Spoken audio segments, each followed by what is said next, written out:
आणि आपण जेन झी म्हणतो, पण त्यांची पण मतं आहेत आणि त्यांची पण मतं तितकीच ठाम आहेत, फर्म आहेत आणि पुढे त्यांची मतं ते कसे घेऊन जातील त्यांचा आराखडा पण तयार आहे. म्हणजे इतकं एखाद्या आपल्या आयडियावर काम करणारी ही आत्ताची जनरेशन आहे आणि ती कोणाकडे पाहणार, तर त्यांच्या समवयीन किंवा वयाच्या जवळच्या अशा नेत्याकडे की जो त्यांना वाटतोय की काहीतरी बदल घडवू शकेल.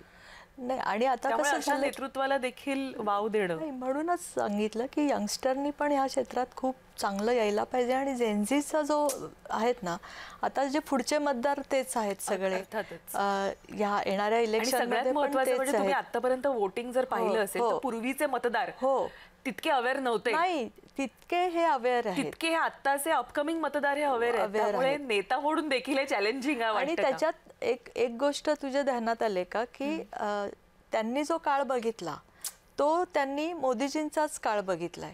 सो कम्पेअर ते काँग्रेस बरोबर नाही करत. खरं जेनझी कम्पेअर करतात ते मोदीजींबरोबर कम्पेअर करतात. सो तुम्ही पहिले ज्या वेळेस मुख्यमंत्री असल्यापासून किंवा पंतप्रधान असल्यापासून काय केलं आणि जेनझींचं जे थिंकिंग प्रोसेस आहे ना, ते तुम्ही बघत नाही. ते मी पुण्यात काय केलं, मी मुंबईत काय केलं, ते ऑलरेडी देश आणि वर्ल्ड आणि आज त्यांच्या फोनवर सगळं अवेलेबल आहे.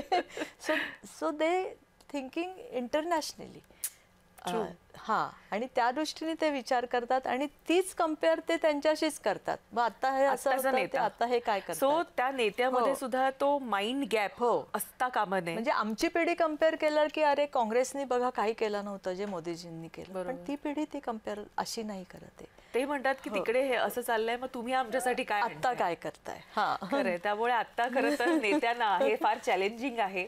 कारण आत्ताची जी जनरेशन आहे त्यांना त्यांच्या ज्या डिमांड्स आहेत त्या ॲब्झॉर्व करून त्यांना जे हवं आहेत ते देणं, मतदात्याला ते देणं ही त्यांची देखील गरज झालेली आहे. त्यामुळे खरं तर नेत्यांना अधिक अवेअर असणं आणि अपडेटेड असणं, अपग्रेडेड असणं आवश्यक आहे. आणि